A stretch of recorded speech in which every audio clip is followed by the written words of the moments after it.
Hey y'all, it's Renee from the Florida Panhandle. I garden in Zone 9B. Welcome back to my garden. Hey, so today I kind of have been working on that flower bed that you will probably see in an upcoming video, but I wanted to go ahead and air this one out of sequence because I'm actually planting the chrysanthemums that I got from Bluestone Perrenials. I didn't want to wait too long on those. They have been sitting in the shade for 3 days now, 3.5, and I've had them soaking in these seedling trays with some water at the bottom. And the reason why I don't want to wait is because they came in a coconut planting shell, and there are a ton of roots coming out of it, and I didn't feel comfortable leaving them out since they do have exposed roots to the sun. And so I want to go ahead and get those into the ground. Let me go ahead and show you a little bit of what I did today, because I also have a broken tripod. So I'm waiting on the piece that connects to it with my phone. So I've had to use the small tripod, and I just can't get as many great shots with it. But let me go ahead and show you what I have done. All right, so this is all roots. It is from where I cut down some cast iron plants and some horsetail. And let me tell you, in Florida, if you want something to grow anywhere, shade, dry, sun, wet, not wet, I would plant the cast iron plant. The horsetail, I have not tried it in all those different areas because it has turned out to be so invasive. I don't even want to experiment with it in any other parts of my yard. Let me show you what I'm talking about. So you can see over here in between my rose bushes and my verbena, it is just coming up like a weed, and that's because it is like a weed here. All right, so let's go ahead and let me show you where I have been working. So this is the area that I kind of tried to eradicate as much as possible of the cast iron and the horsetail. But you can see over here that I actually still have a little bit around the trunk of that tree. I don't mind a little bit coming up, but if it starts going cray-cray again, I'll have to dig it up. And you're gonna see in another video how we have these weird vines, and when they grow underground, their roots look like potatoes, but they are thorny and they are not pleasant to be around. And you can keep cutting them down, but all it does is make the little potato grow bigger. So I got out as many of those as I could, because who wants those in their yard? Nobody does. So here are the 5 mums that I'm going to be planting, and this is where I'm going to be putting them. I think I am going to be putting 2 right here, and those are a little closer together, so I'm probably going to be planting the ones that are not the football mums there. And then I have gone ahead and got a hole here and here, and then one on the other side of my Selma Star feverfew. So you can see that the little buds are starting to come into bloom now. And this one gets about 18 inches wide, so I wanted to make sure I left plenty of room on either side for it. The other problem that I've come up against is this. So I have no more mulch. I have run out of mulch. I do not want to go to Lowe's, but I have harvested some mulch from my backyard. Recently had some flooding back through there, and it really pushed a lot of the pine needles together. So what I have done is this. I have harvested a whole bunch of that and put it in my my bucket here, and I'm going to use that for my mulch today. And really, that is the best mulch you can get, hands down. And the reason why is this. It is armadillo proof. Little guys won't go digging around because they think it's old stuff there, and they don't, it doesn't smell good to them. And I'm trying to cover up all the good dirt smells that I've added to the holes and mixed with my native soil. And it is so important for you to be mixing your native soil in with anything that you amend with it. I need more moisture, so I've put some compost and some peat moss, but I also want to make sure there's good air in there too and drainage, so I put pine bark mulch. But that is not a true soil. A true soil is what you have, and that's what plants need, are all the minerals, but they also need to have air and they also have to have moisture. So I'm trying to fix those problems with my builder's grade sand in my yard, but I think with my mixture it works really great. So I've actually gone ahead and dug my holes and added some to it so that it looks something like this instead of just plain old sand. So I think this looks pretty good. It has a good mixture of sand in with it. You can see some over here, and you can see it over here too, hopefully. And so now we're just gonna do the fun part, which is planting.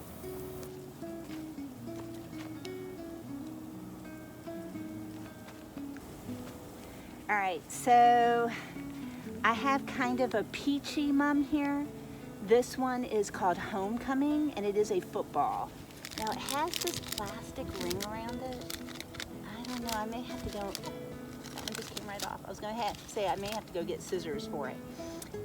But they say you can plant this completely in the coconut palm material. I'm actually a little nervous though. I'm worried it's not gonna get enough of the nutrients that it needs. So actually I'm gonna kind of take this off. And you know, I might use this on top of it just to help with water retention, but I want those roots to make good contact with my soil. I'm not going to use rose tone for this because I wanted to focus more on making good roots. So that's a good position. I'm just going to give it a little bit of plant tone.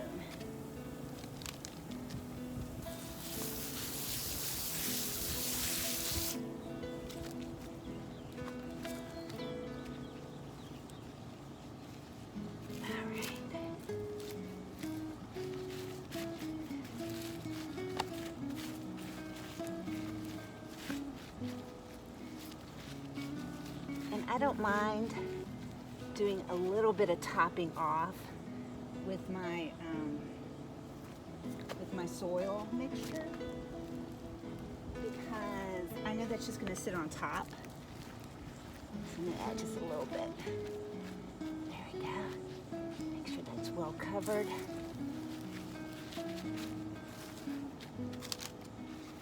Just kind of add this in. All right.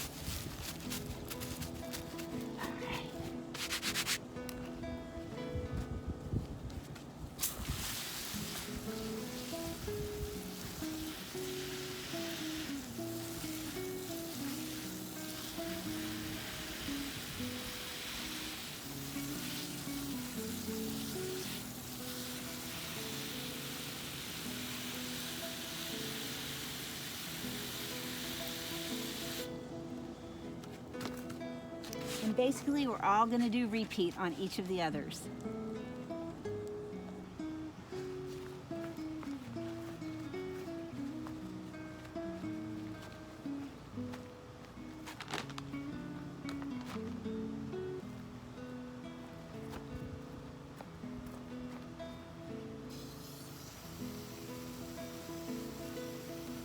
So this next one, is the one I'm most excited about. It is the Grape Queen. So it has that beautiful dark purple football mum. I have no idea. I've never seen anything like that. So I don't really know how it's going to look, but I can't wait to see it. So we're going to go ahead and take off this a little bit. Oh, this one came off really easy. But they are good, strong, sturdy stems, so I'm not too worried about that.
We're going to go ahead and do this one before I water those both in and add my extra mulch.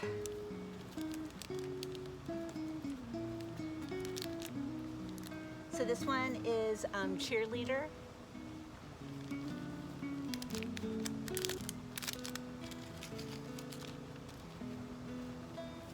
Oh, and this one almost fell right out, just being honest with you. Not well attached.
Alright, so this one is red carousel, and it is a red quilled flower. I am a little nervous putting it really close to the rose bush, only because I know it's going to get a little bit bigger than the other one I got. So I'm going to put that one over here closer to the verbena.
good worm in there.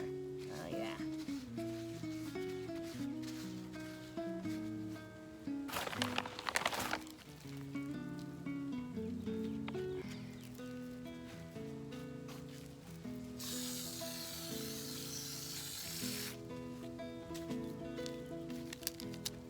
So this is the last one I got, and it is Mum Prospector.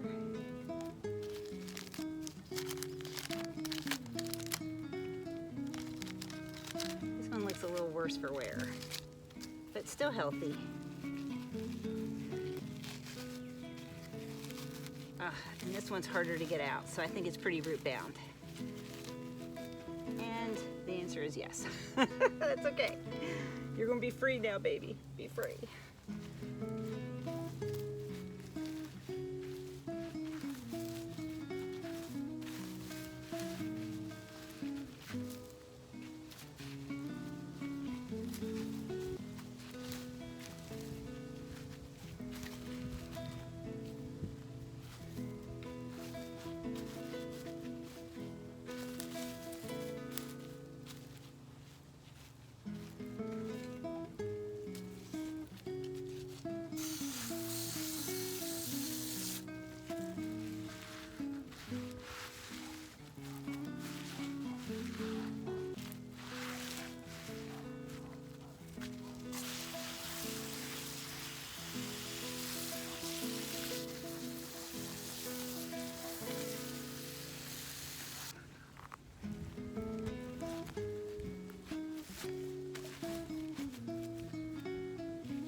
I think those look great. Let's see them one more time.